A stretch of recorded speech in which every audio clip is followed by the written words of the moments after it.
Friends, இன்றைக்கி நம்ம சேனலில் ரொம்ப டேஸ்டியாக ஃப்ளேவர்ஃபுல்லாக இருக்கக்கூடிய ஃப்ரைட் சிக்கன் மலபார் பிரியாணி எப்படி செய்கிறதுன்னு தான் பார்க்க போகிறோம்.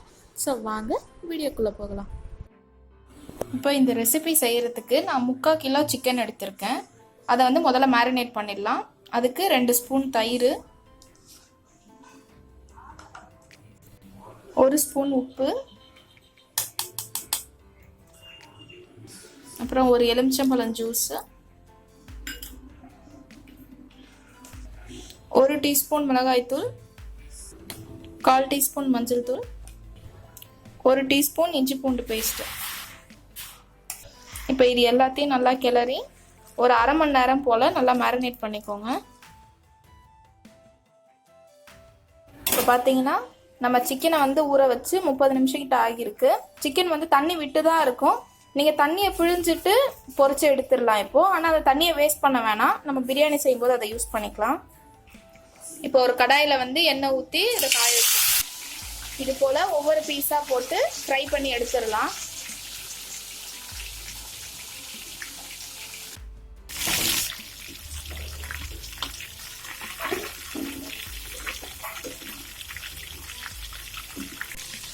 இப்போ இது போல் ஓரளவுக்கு பொரிஞ்சதும் இதை நம்ம எடுத்து வச்சிடலாம்.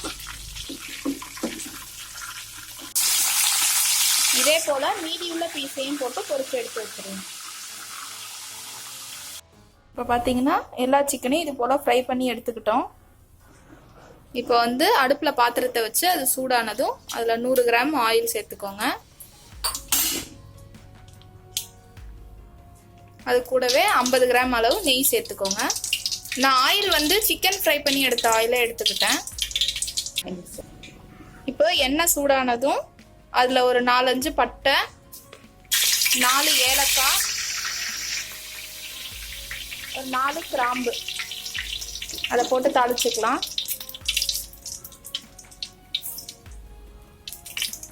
அது கூடவே ஒரு பிரிஞ்சி இலை. இப்போ நான் வந்து 3 பெரிய வெங்காயம் ஸ்லைஸ் பண்ணி வச்சிருந்தேன். அதை போட்டு கொஞ்சம் வதங்கட்டும். அதுக்காக நான் கொஞ்சமாக உப்பு சேர்த்துக்கிறேன், சீக்கிரமாக வதங்கிடும். இப்போ இது போல் ஒரு மூடி போட்டு ஒரு 2 நிமிஷம் போல் வச்சிங்கன்னா ரொம்ப சீக்கிரமாகவே நல்லா வதங்கிடும். அடுத்து நான் வந்து 3/4 கிலோ அளவுக்கு பாஸ்மதி ரைஸ் எடுத்து அதை அரை மணி நேரம் போல் ஊற வச்சுருக்கேன். எப்போவுமே ரைஸ் வந்து ஊற வச்சுட்டு, பாஸ்மதி ரைஸில் நீங்கள் செய்கிறீங்கன்னா அதை ஊற வச்சுட்டு அதுக்கப்புறமா கழுவாதீங்க, அரிசி உடையும்.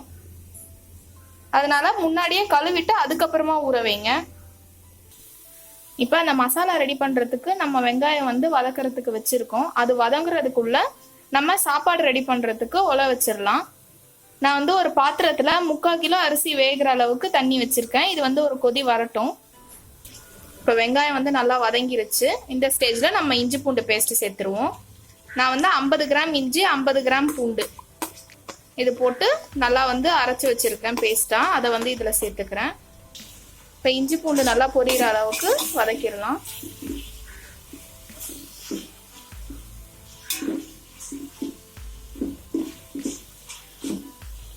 இப்போ பார்த்தீங்கன்னா இஞ்சி பூண்டு நல்லா பொரிஞ்சிருச்சு. இந்த ஸ்டேஜில் நான் 5 பெரிய தக்காளி நல்லா பொடியாக நறுக்கி வச்சுருக்கேன். அது கூட 2 பச்சை மிளகாவும் சேர்த்து நல்லா வதக்கிக்கலாம்.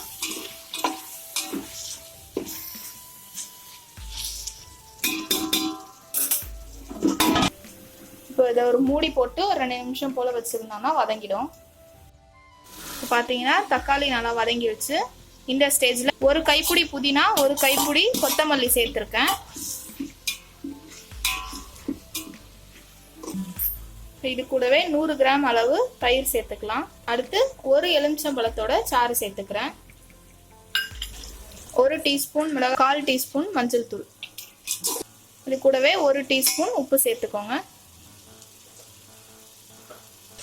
இப்போ எல்லாத்தையும் சேர்த்து நல்லா கிளறி எண்ணெய் பிரிஞ்சு வந்த ஸ்டேஜில் நம்ம பொரிச்சு வச்சிருந்த கறியை இது கூட சேர்த்துருக்கோம்.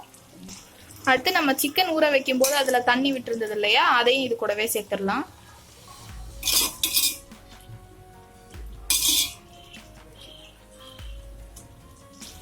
இப்போ இது கூடவே 1 டம்ளர் அளவுக்கு நான் தண்ணி சேர்த்துக்கிறேன்.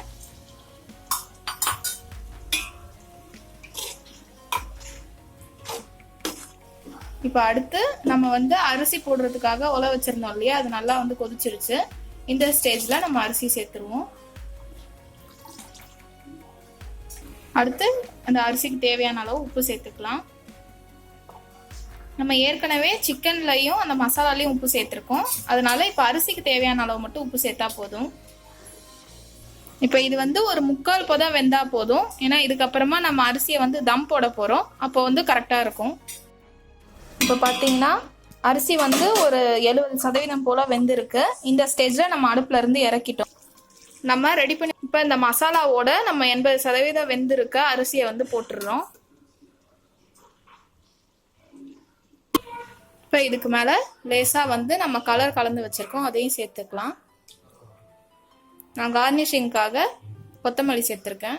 இப்போ அடுத்து நம்ம தம் போடுறதுக்கு வந்து கீழே ஒரு இரும்புலான தோசைக்கல் வச்சுருக்கோம். அதுக்கு மேலே நம்ம பிரியாணி செஞ்ச பாத்திரத்தை வச்சு அடுத்து அதுக்கு மேலே நம்ம வெயிட் வைக்கணும். அதுக்காக ஒரு பாத்திரத்தில் தண்ணி பிடிச்சி வச்சுருக்கு. இப்போ இது வந்து ஒரு 15 நிமிஷம் போல் ஹை ஃப்ளேமில் தம் ஆகட்டும். தம் ஆனதுக்கப்புறமா எப்படி இருக்குன்னு சொல்லிட்டு பார்க்கலாம். இப்போ தம் போட்டு 15 நிமிஷம் கிட்ட ஆகிருச்சு. நம்ம இதை வந்து உடனே திறக்க வேணாம், ஒரு 10 நிமிஷம் கழித்து திறக்கலாம். ஏன்னா அதோடைய உள்ளே இருக்கிற அந்த ப்ரெஷர் வந்து உள்ளே இருக்கும். அப்போ தான் வந்து நல்லா இன்னும் வேகும். இப்போ 10 நிமிஷம் ஆகிருச்சு. நம்ம எப்படி இருக்குன்னு திறந்து பார்ப்போம். ஸோ உங்களுக்கே பார்த்தா தெரியும் எந்த அளவுக்கு நல்லா உதிரி உதிரியாக வெந்திருக்கு அப்படின்னு. நல்லா ஃப்ளேவரான ஸ்மெல் வருது.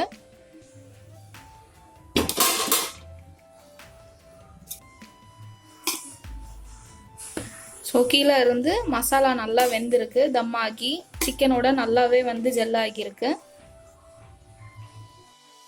ஸோ அவ்வளோதான் friends, fried chicken Malabar biryani ready ஆயிருச்சு.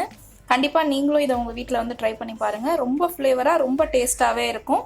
ட்ரை பண்ணிவிட்டு எப்படி இருக்குன்னு எனக்கு கமெண்ட் செக்ஷனில் சொல்லுங்கள்.